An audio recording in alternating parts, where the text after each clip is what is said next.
A Ana, que também nunca fez oração. Gente, boa noite.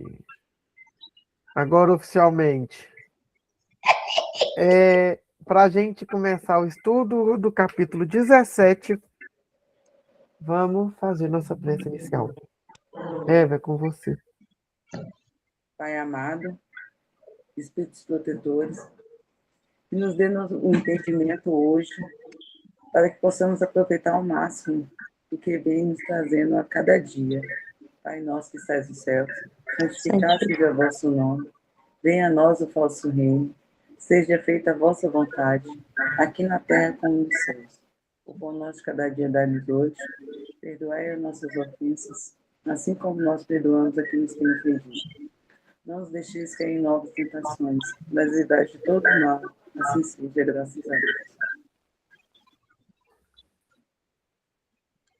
Gente, nós vamos para o capítulo 17 da nossa obra, que está sendo estudada. Uma obra bem inquietante, né? Porque ela vai nos colocando de frente com o pensamento da espiritualidade, através aí da ótica da Dona Terezinha Oliveira, mas ao mesmo tempo ela nos coloca muito de frente com as nossas relações conosco mesmo. Uma das coisas que eu gosto da forma como a Terezinha organiza suas obras é porque muito mais do que um pensamento teórico, ela traz um espiritismo que é possível de ser vivido. Ele é um espiritismo plausível. Então, eu acho que essa é a grande beleza da obra dela, né? No último encontro, a gente falava sobre os argumentos que nos levam a crer na reencarnação. Muito mais do que como um evento teórico, mas como uma experiência divina do amor do Pai por nós. E como que ao longo dessas encarnações que a gente vai passando, o propósito evolutivo do espírito vai se consolidando a partir de cada experiência.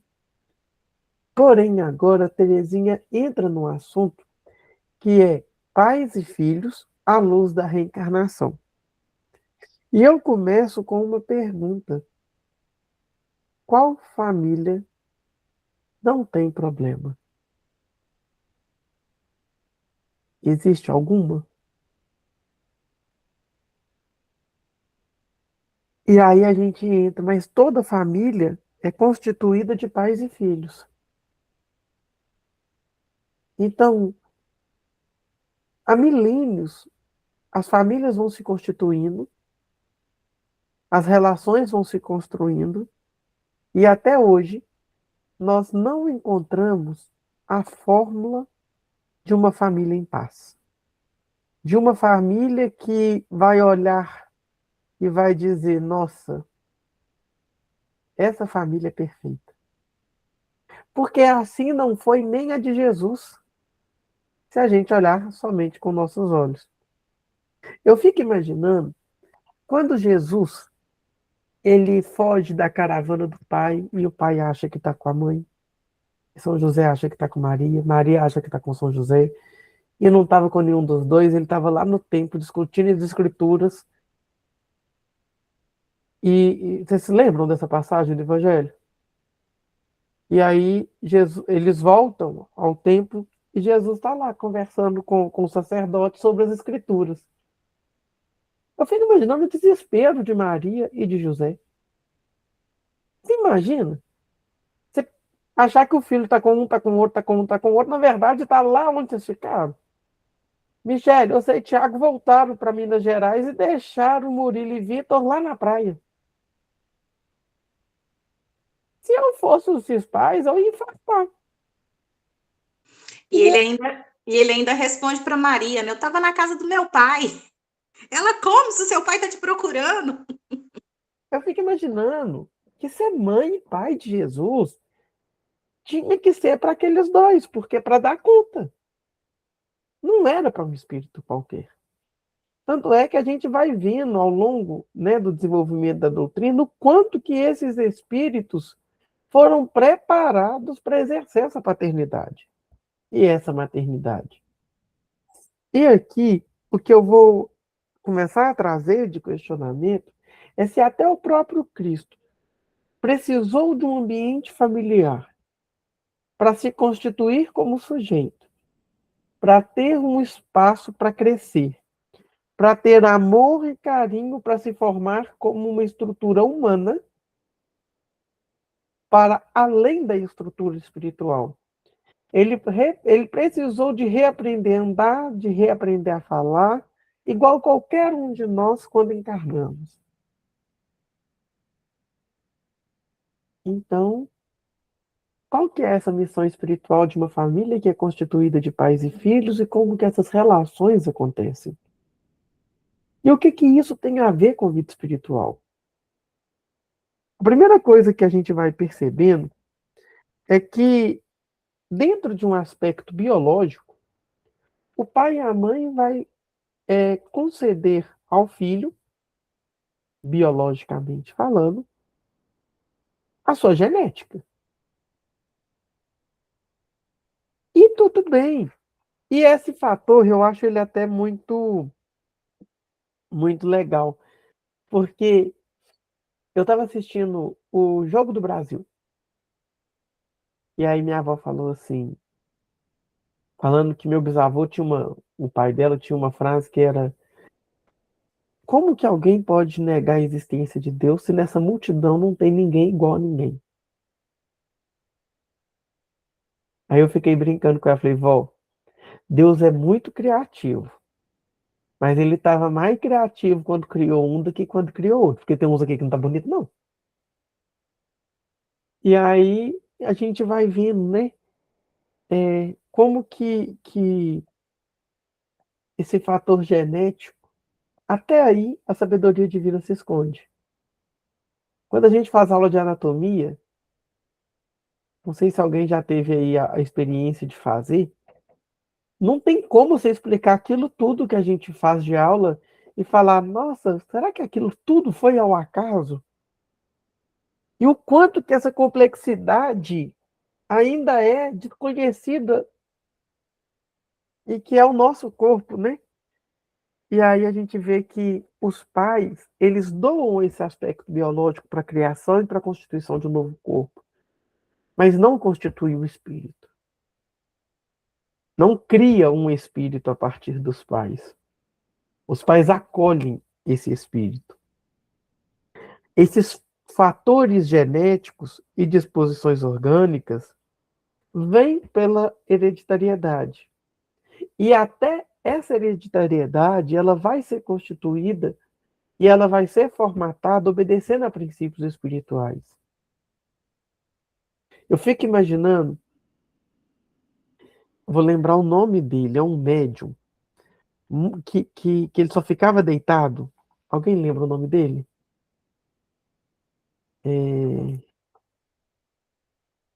É um médium de uma mediunidade assim, nossa, incrível, super conhecido dentro da doutrina. Muitos chamam ele de o gigante deitado. Deixa eu ver se eu acho o nome dele aqui. Adolfo. Não.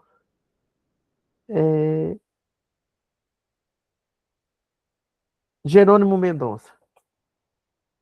Já viram falar dele? Pesquisem. Para mim, é um dos incríveis, tá? Médiuns que a doutrina espírita tem, falando sobre. E assim, você tá achando que ele tinha saúde? Tinha não, gente. Nenhuma. Ele passou muito tempo doente. E mesmo assim, foi um médium e um divulgador da doutrina espírita. Ele ia para o centro espírita, gente, deitado numa cama hospitalar. Então, assim, conheçam a história dele, é muito legal. Por que eu estou falando isso? Como que essas disposições orgânicas também são refletidas pelas experiências espirituais? O que faz um espírito de tamanha evolução encarnar com uma privação de saúde física tão grande? E se a gente não olhar para isso com a experiência de um espírito em evolução, por maior que sejam as suas condições espirituais, e entender que até a forma orgânica da vida obedece a uma experiência espiritual de alguma forma, as vicissitudes da vida não seriam acolhidas por nós, por mais difícil que seja, como com um propósito divino. E como que a gente vai formando essa construção de pais e filhos? Primeiro, semelhanças morais. E aí eu vejo isso assim muito perto de mim. Às vezes você vai vendo aquela criança crescendo e você vai olhando como que aquele comportamento vai se formando muito próprio dentro da família que ele está. Às vezes chega um paciente, uma criança dentro da clínica e eu olho e falo, meu Deus, é igual o pai, é igual a mãe. É o jeito de falar, até a forma de brincar, a chatice, os argumentos. Por quê? Porque o convívio familiar, ele é a forma de construção daquele espírito e como ele vai atuar diante dessa vida. Então, a semelhança moral, muitas vezes, vai ser a forma de constituição daquela relação, mas também a divergência moral. Quantas vezes um espírito, a gente vê isso dentro dos romances da literatura espírita, né? Ele entra dentro do seu plano encarnatório e está com uma família que não tem nada a ver com ele, assim, de relação moral, mas que já se cruzaram ao longo da história e aquele espírito vai para aquela família como alguém que vai tentar mudar o rumo daqueles espíritos. E eu vejo isso muito no amor de mãe. Aquele amor de mãe que não desiste do filho. E que o filho faz coisa errada. E a mãe, não, ela permanece amando. Mesmo que ela tenha todos os motivos para não amar, ela ama. Então, a questão da semelhança moral é uma coisa. Agora, espíritos simpáticos entre si, simpáticos, gente, é que tem alguma afinidade. Não fala se é boa ou se é ruim. Então, muitas vezes a gente vai ver que existem comportamentos, crenças, formas de lidar com a vida que elas são observáveis em várias gerações da mesma família. Vocês já perceberam isso? Minha mãe era assim, minha avó era assim, eu sou assim, minha bisavó era assim. Quando a gente é do interior, isso é mais legal, porque a gente conhece o povo pela sede de quem. Então, o povo da família tal é tudo assim, ó. Porque parece que aquilo ali faz parte da identidade daquela família. E às vezes alguns espíritos vêm para justamente mudar isso. Para ser a dúvida, a interrogação, a possibilidade do questionamento. Então, tudo isso a gente precisa de ir refletindo nessa Constituição. E eu acredito que uma das grandes formas diferentes de ver essa relação de pais e filhos passa acho que pelo senso comum ou pela forma de lidar com a criança, que o Espiritismo vem e tira de nós, talvez, a fantasia que a gente criou para lidar com a criança. A criança não é um espírito recém-formado, ele não é inocente, ele é um espírito que traz toda uma bagagem e que está, nesse momento, em uma experiência infantil. Vem aquele bebê mais lindo do mundo, que a gente fica até bobo de olhar, carrega, mima, aperta. E você olha e fala, meu Deus, que delícia, mas que espírito é esse? Porque a gente vem com uma ideia principalmente quem vem da religião católica, que a criança nasce, é um espírito recém-criado por Deus, marcado com o pecado original, né? Que vai ser essa herança do comportamento de Adão e Eva lá atrás. E aí vem o Espiritismo e fala: essa criança está num corpo recém-nascido, mas é dotada de um espírito muito antigo, com todas as suas vivências, com as suas influências morais, com toda uma bagagem, e que está sendo confiado para essa família para educá-la. E aí vem o desafio, né? Eu estou pegando um espírito antigo. Eu não tinha percebido isso na prática até eu conhecer uma médium de 2 anos de idade. Uma criança de 2 anos de idade, médium de efeito físico. E ela via e convivia com a espiritualidade. E certo dia, os pais me ligaram de madrugada, porque o espírito se materializou. Um espírito, né, que não era da luz, e quebrou todo o banheiro da casa dessa família. Aí depois que ele quebrou tudo, ele desmaterializou. Sob a influência de uma criança de 2 anos. E aí eu olhava para aquela criança, porque eu nunca tinha visto isso na minha vida. Eu não sabia se eu chorava, se eu ria, porque eu não tinha o que falar. E aí eu olhei para aquilo e falei: meu pai, se até então eu não acreditava que criança é um espírito velho, agora está a prova, a recuperação, a bomba, tudo aqui, ó. E, e essa mesma menina trazia comunicações em psicofonia extremamente robustas. Hoje essa criança está com 8 anos. E é uma criança extremamente espiritualizada, que fez de um a tudo, tá? E faz um acompanhamento espiritual, assim, muito, muito, muito de perto. Por quê? Porque em todos os centros espíritas que essa criança foi, os mentores viram e falam: ela tem que aprender a lidar com a mediunidade, porque não tem o que ser feito. E olha que esses pais rodaram para ver se tinha como a menina deixar de ser médium, para saber se essa menina podia. Gente, porque o pai e a mãe vai buscar ferramentas, né, para trazer menos sofrimento para aquela criança. E é muito interessante, porque ela conversa com o espírito igual ela está conversando aqui com a gente. Ela olha para mim e fala: ei, Murilo, beleza?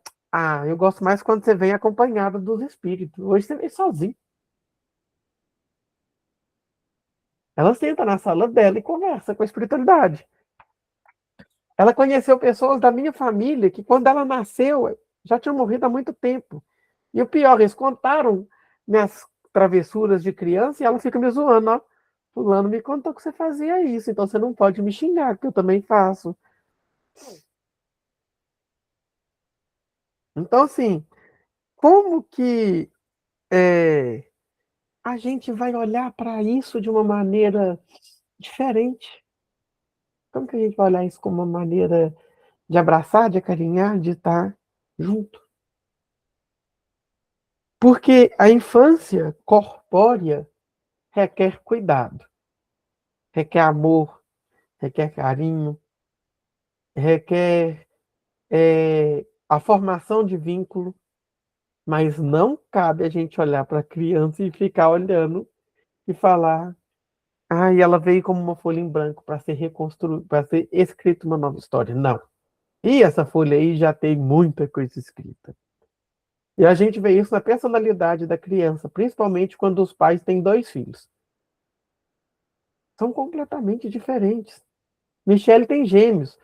Aposto que um tem coisas bem diferentes da outras. E outras muito próximas. Eu falo assim, eu sou mais novo 3 anos do que meu irmão. Eu não vejo semelhança nenhuma. E criado pelo mesmo pai e mesma mãe. Nós não temos um gosto semelhante. Então, assim, sabe quando aquela criança faz birra 24 horas?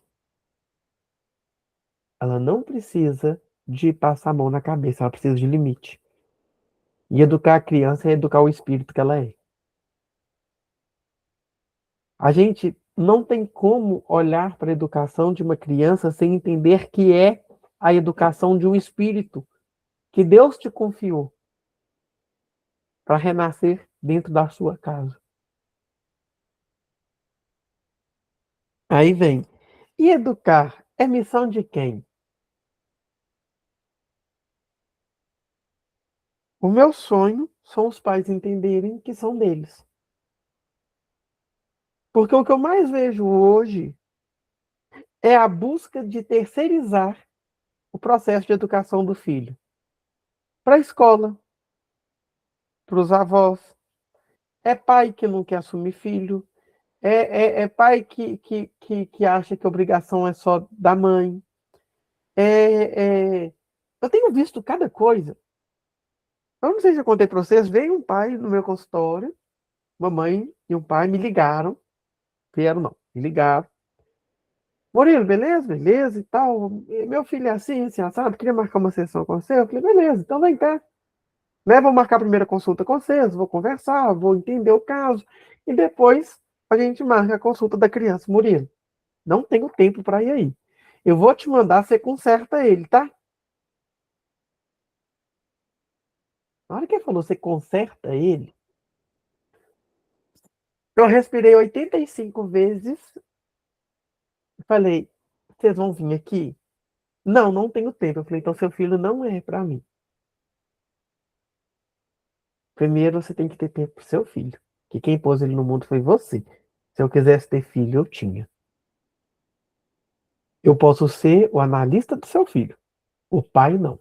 Porque esse lugar não me cabe. E seu filho não é máquina para ser consertado. Talvez o problema do seu filho seja você, com esse comportamento.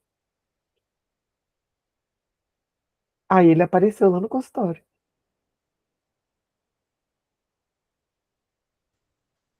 Eu, profissionalmente, não tenho que, por mais que eu seja o analista da criança, eu não vou ocupar o lugar da responsabilidade sobre a saúde emocional daquela criança como um pai, e sim como um analista, com uma vida profissional que me cabe.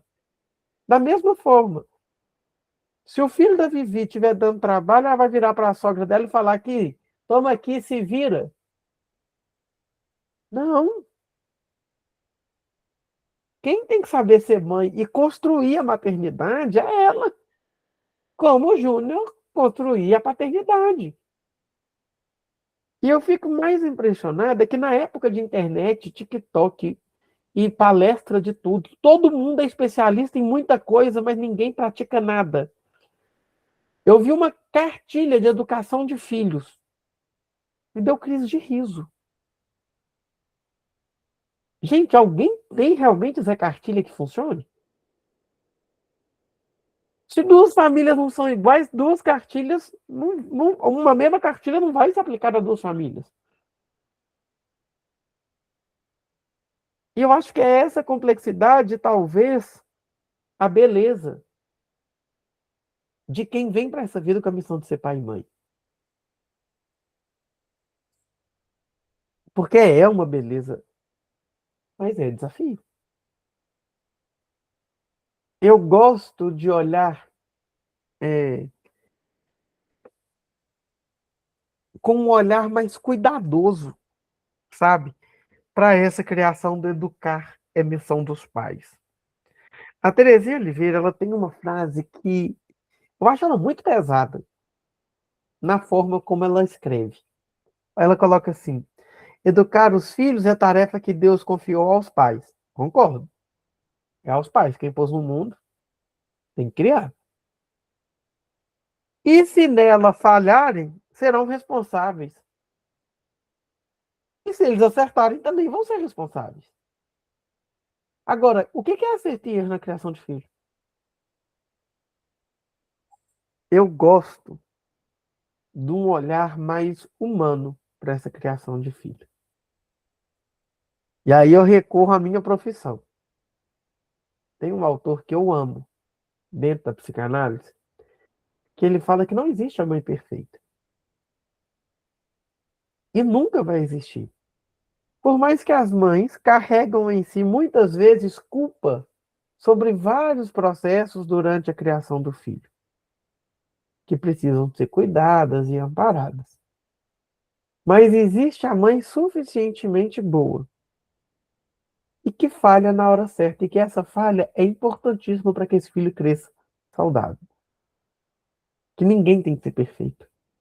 E nem buscar a perfeição. Porque o melhor que a gente pode fazer é ser humano. Porque eu já vi mães exemplares, incríveis, pais dedicados e filhos, meu Jesus. Você fala, não é possível que foi criado nessa família. Aí você vai para o olho do espírito e fala, essa criança já tem um espírito com toda uma história. Esses pais vieram com a missão de educar aqueles filhos e vão fazer o melhor que podem. Mas sem essa culpa de pecado vestido de outra máscara. Não. Teve uma mãe que uma vez falou comigo assim, Murilo, eu fiz tudo para isso não acontecer. Mas está acontecendo com meu filho. Aí nós fomos para a reunião, né? Aí um espírito comunicou e disse assim, fulana, você não sabe o quão bom trabalho você está fazendo com seu filho. Aí ela já achou aquilo estranho, né? Mas por quê? Ele já foi muitas vezes, e muitas vezes, bem pior. Todo o progresso que ele está tendo, e você não tem ideia de quanto, é fruto do amor que você está devotando a ele. Gente, aquela versão do filho era a melhor que ele conseguia ter até o momento. E que coisa mais linda. Sabe? E que coisa mais linda. Ah, mas ainda tá ruim. Gente, alguém dá um passo maior do que a perna? Alguém consegue realmente fazer alguém melhorar e mudar? Que régua é essa? Que a gente acha que o mundo tem que ser medido pela nossa? E talvez essa seja a grande dificuldade de um pai e de uma mãe. Reconhecer que por mais que exista um amor crescente, infinito, ele é limitado ao permitir ser amado pelo outro. Que o amor não quer dizer que o outro vai concordar com tudo, vai aceitar tudo, vai se transformar diante da expectativa dos pais.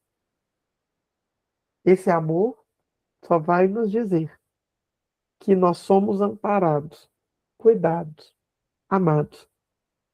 Mas é um amor que, se for só nutrido de expectativa, futuramente vai ser o amor que nos adoece. Eu tenho uma paciente que o dia que o filho casou, os primeiros meses ela fez a vida da nora um inferno. Ela que fala com essas palavras. Logo em seguida, depois de alguns meses, que o filho ficou no casamento e colocou a mãe no lugar dela, ela entrou numa depressão louca. Uma super, super depressão. Aí um dia ela falou comigo assim, Murilo, eu fiz da minha vida ser mãe. Quando meu filho não precisou de mim, eu não sabia quem eu era. E aí vem, às vezes, dentro desse processo de construção do espírito do filho, a gente vai criar o filho para ele ser uma pessoa diferente de mim, deixando ele ser ele. E não perder a minha própria identidade enquanto essa identidade dele se forma. E, gente, isso é uma dádiva. Ao mesmo tempo, é um desafio. Não é algo simples. E aí, vocês estão tão caladinhos. Eu não sei se vocês estão entendendo o que eu estou querendo falar. Eu não sei se vocês estão querendo me bater. Eu não estou entendendo nada, mas eu estou concordando.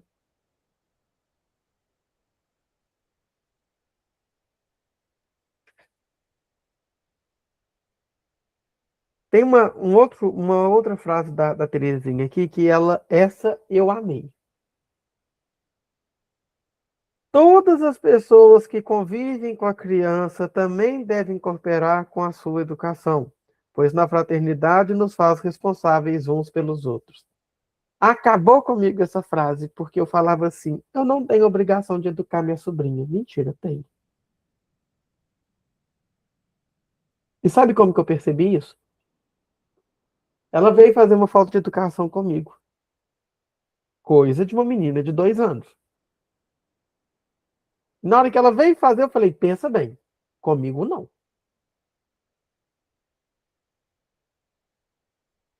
Ela olhou pra mim, virou pra amiguinha e falou assim, Timumu é bravo, né? Eu brinco, eu faço bagunças sadias, eu faço o que ela quiser. Mas existe um limite, que eu sou o tio dela. Ela não pode falar comigo de qualquer jeito. Ela não pode falar comigo qualquer coisa. Eu sou o tio dela, mas eu não sou permissivo à vontade de uma criança que de 2 anos é inconsequente. Uma criança de 2 anos não tem consequência do que faz. Ela vai ter que aprender a construir o senso de responsabilidade dela.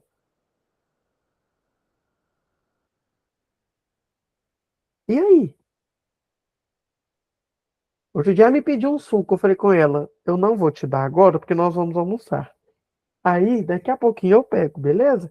Ela deitou no chão e fez uma birra.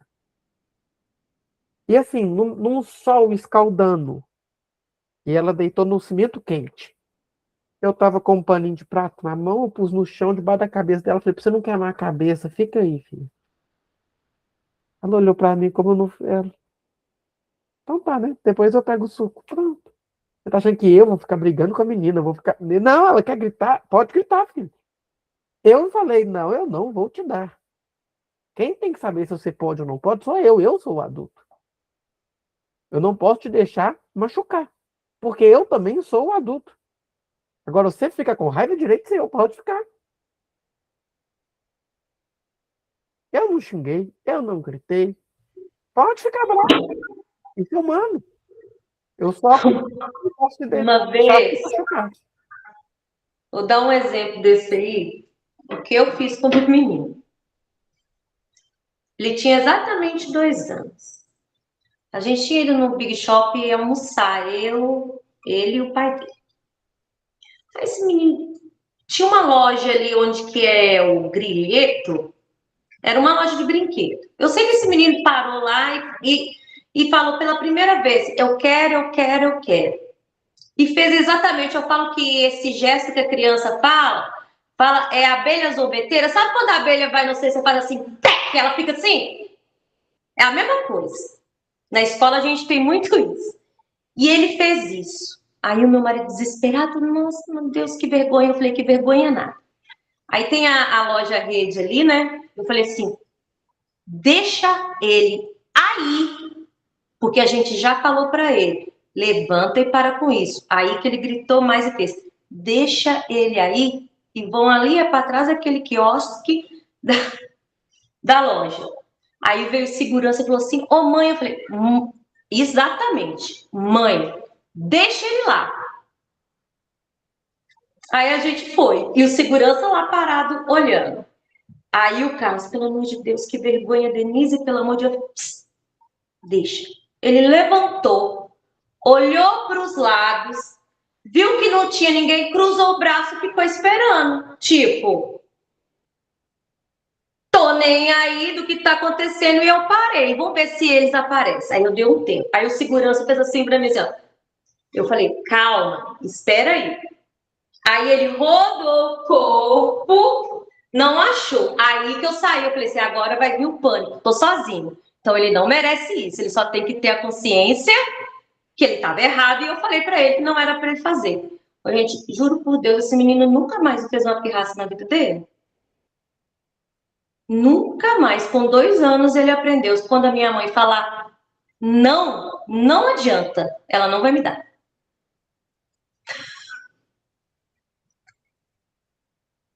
Não tô te ouvindo.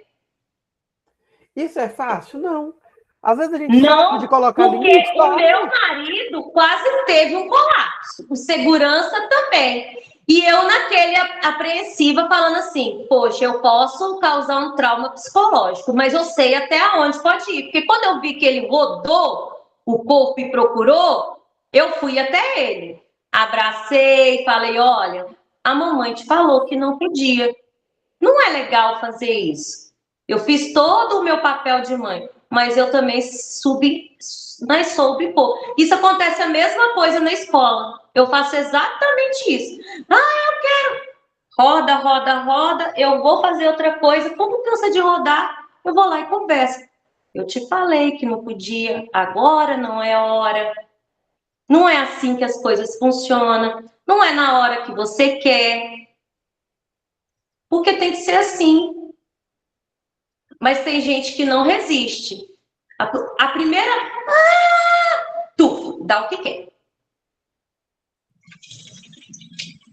E o mundo não é assim, né? O mundo não dá a gente as coisas que a gente quer na hora que a gente quer.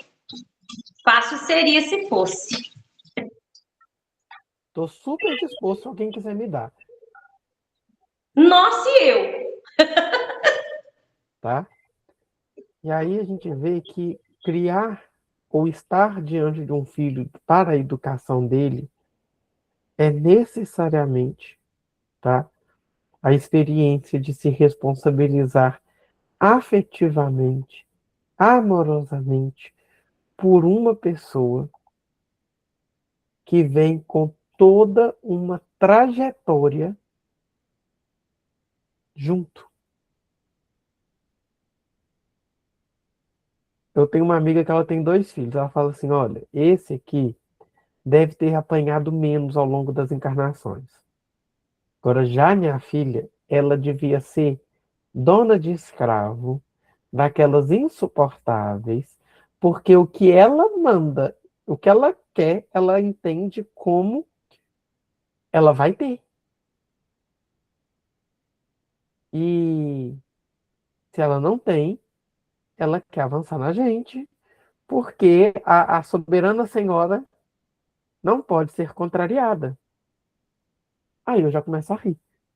Aí eu falo com ela, como é que você lida com isso? Aí ela, mostrando pra ela que a mãe sou eu. E que se ela quiser gritar, se ela quiser xingar, se ela quiser fazer qualquer coisa, tudo bem. Ela pode fazer o que ela quiser. Desde que não tire o meu lugar de mãe. Eu falei, e você dá conta a ela? Tô tentando. Porque tem hora que eu quero matar ela. Porque ela é tão incisiva que ela te dá argumentos extremamente robustos de por que eu devo fazer aquilo que ela quer que seja feito. Ó, gente, ser mãe, ser pai desses espíritos, Deus abençoe a missão de vocês. Oi, Michele.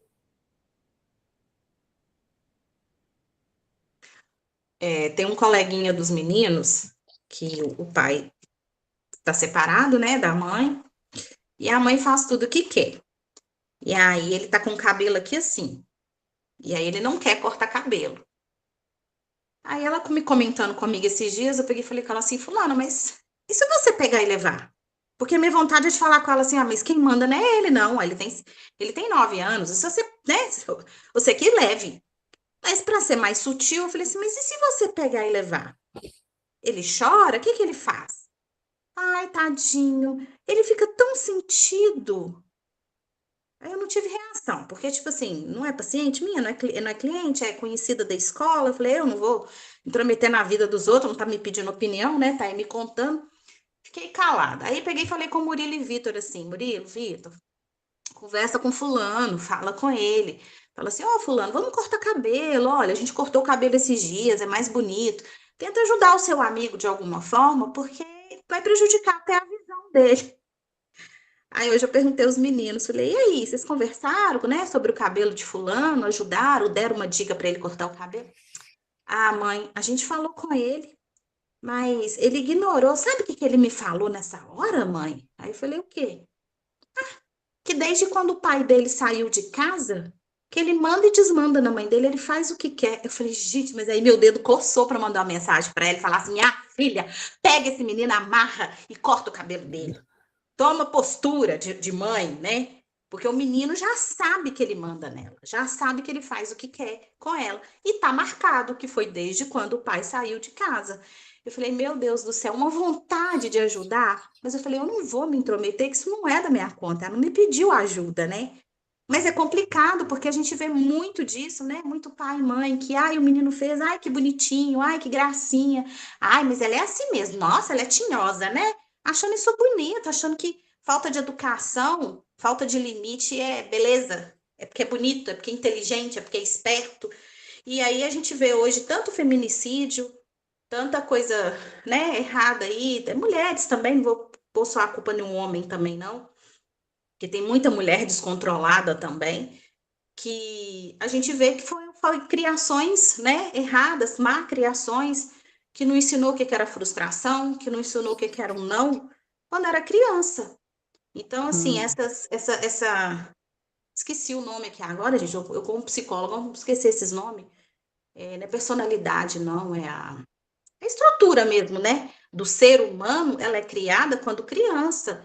Então, assim, quantas pessoas hoje a gente vê como adultas, né, mesmo, que não sabe o que que é um não, que não sabe o que que é uma frustração e que não foi apreendido lá atrás, né?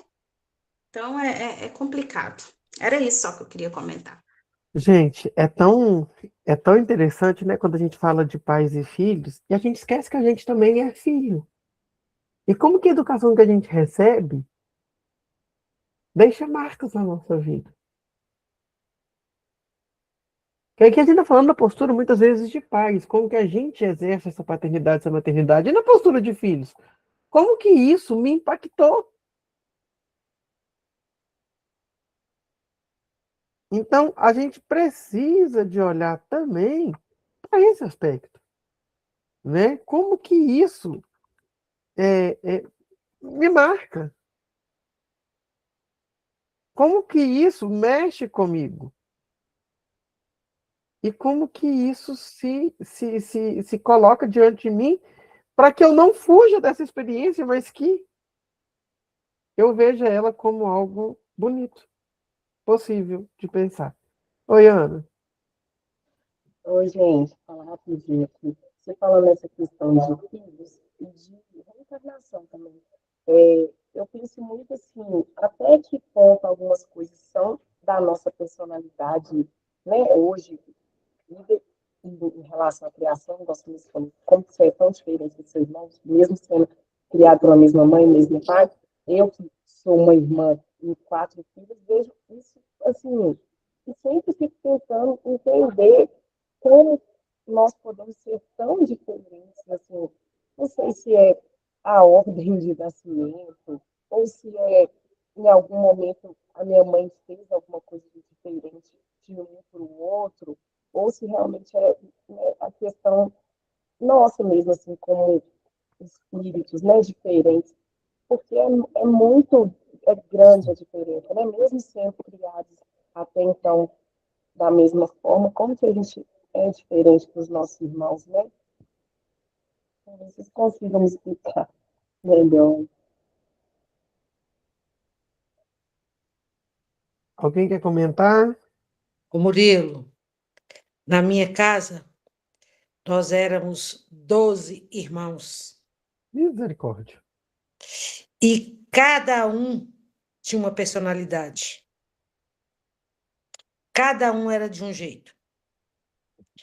E aí, minha mãe tratava cada um, mas o meu pai, do jeito deles. Mas o meu pai e a minha mãe, a gente tinha um regime militar. Pensa bem, eu tenho 68 anos.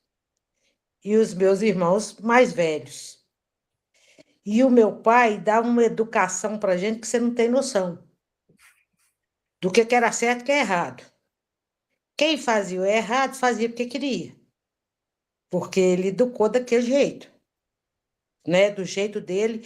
E eu agradeço muito porque nos meus irmãos não tem ninguém que tem um comportamento, vamos dizer assim, delinquente. Mas a minha mãe falava assim, os dedos da mão não é tudo igual, ou seja, né? Cada um tinha sua natureza, cada um tinha sua personalidade. E o É meu isso. pai, meu filho, ele não era fácil, não. Era um pai, assim, rígido, sabe? De caráter, de personalidade, de uma honestidade. Mas não Sim, era permissivo. não. Ele era o pai, era ele que mandava. Eu sou o pai, eu que mando. Mas Entendeu? isso também tem seus limites.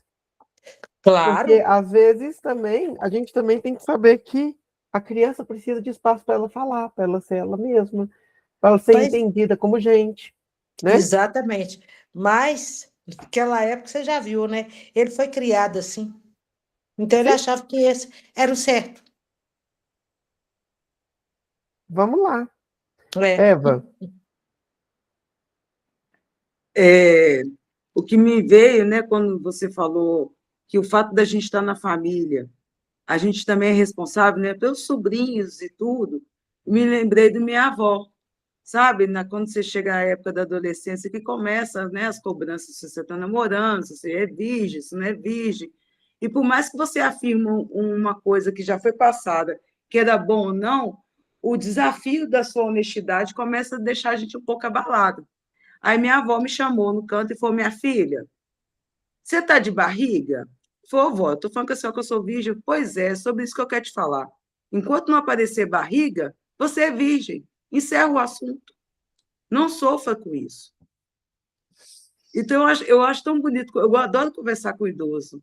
Essas coisas, né? O idoso, ele dá uma leveza diante da cobrança dos nossos pais, da cobrança que eles passaram. Mas uma leveza, assim, sem faltar o respeito. Você deve o respeito e você não tem que ficar frustrada.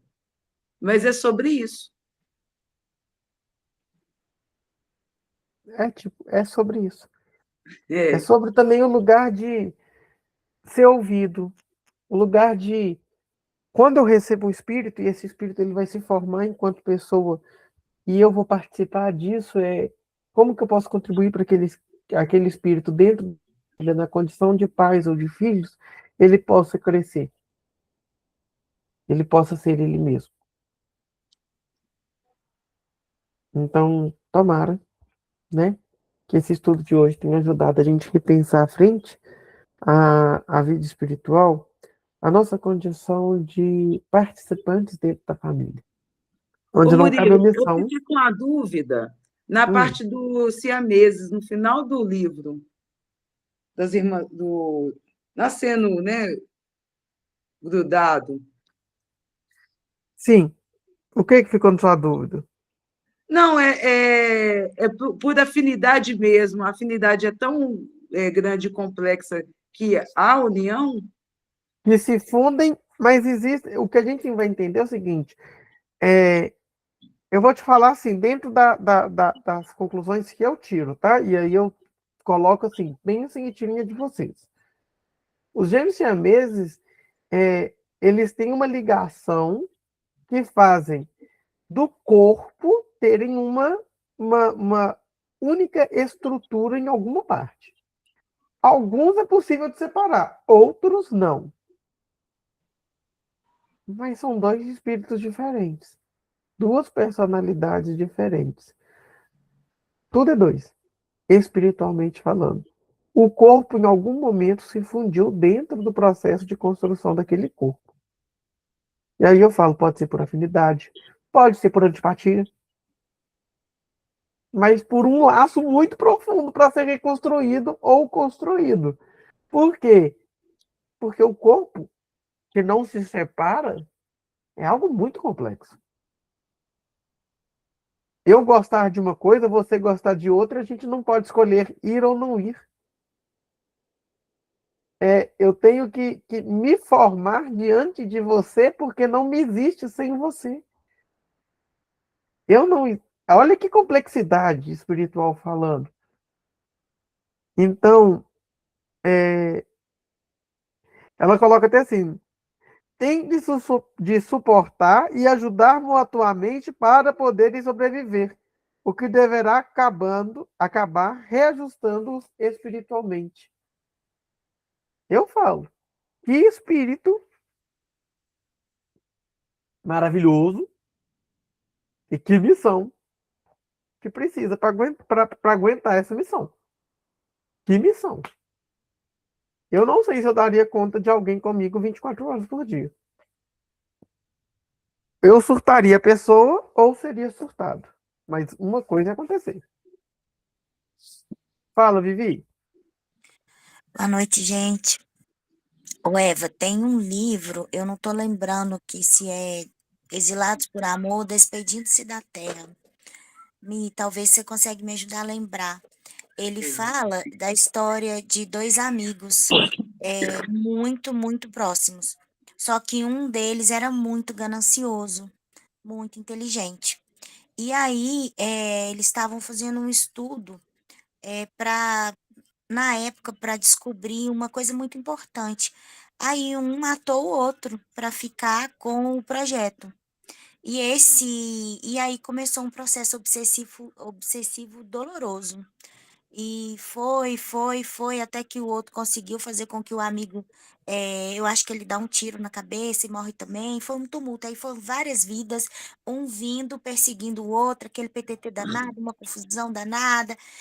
E passa o livro nessa perseguição. Aí teve uma vida, né, que a espiritualidade pega os dois e obriga os dois a vir como siamês. Não conta o resto pra gente ler. Como é que chama o livro? Coloca o livro no grupo. Eu vou É, procurar se é Despedindo-se da Terra ou se é Exilados por Amor, porque deve ter uns 20 anos. Porque o livro Você da não pode Terezinha, colocar as coisas no grupo, não, bebê, porque tem gente que não tá lá. eu eu passo coloco na você. descrição do grupo, eu coloco na descrição do É vídeo. lindo, é Me lindo, manda lá no grupo que eu vou colocar na descrição do grupo o nome do livro. é Porque lindo. o fala, né? Tipo assim, se a gente, vamos pôr, veio siamês. Se a gente consegue superar o que tem que ser superado, quando vai fazer a cirurgia da terra, consegue fazer a separação. Se esse ato não é superado, o que tem que ser resolvido, a cirurgia dá errado, né? E assim, o processo de evolução dos dois é muito bonito. Tem um dos, né? Eu acho que até o que é o mais inteligente deles, ele, para vocês terem ideia, nesse próprio livro relata que ele caminhou do lado de Jesus antes dele da crucificação. É um dos espíritos que esteve com Jesus, sabe? A história é maravilhosa. Eu vou pesquisar depois e vou mandar para vocês, porque tem muitos anos que eu li, mas é uma história, é um livro tão bom, tão marcante, que assim, acho que vale a pena. E vai de encontro com o que a gente está estudando, né, com a Terezinha. Achei interessantíssimo. Muito. Ok, eu acho que hoje a gente fica por aqui, né, gente? Vivi, você manda? Uai, faço. Deixa eu me assentar. Ai, então vamos. Vamos elevar os nossos pensamentos a Jesus, aos nossos amigos espirituais, nossos guias, nossos mentores, nossos guardiões. agradecendo mais uma vez a oportunidade de nos encontrarmos para criar laços, compartilhar entendimento, partilhar experiência e dessa forma também contribuir para aqueles que nos acompanham no plano espiritual e pedir que Jesus continue conosco, cuidando de cada lar, de cada coração, de cada familiar que se encontra conosco nessa jornada. Cada um de nós sabe aonde aperta o calo ou onde a corda é um pouquinho mais frouxa, que nos traz também o conforto para poder vencer as dificuldades com aqueles irmãos que às vezes é mais difícil na nossa família, na nossa existência. E assim continuar rogando o amparo também para esse lar de amor que nos acolhe hoje, que é, né, a fraternidade que tem nos recebido com tanto carinho, fortalecendo cada um que se encontra no trabalho para que possam ajudar mais e mais pessoas. E pedimos, Senhor Jesus, que continue cuidando do nosso universo, cuidando de todas as pessoas. Que assim seja. Que assim seja. Parar a gravação.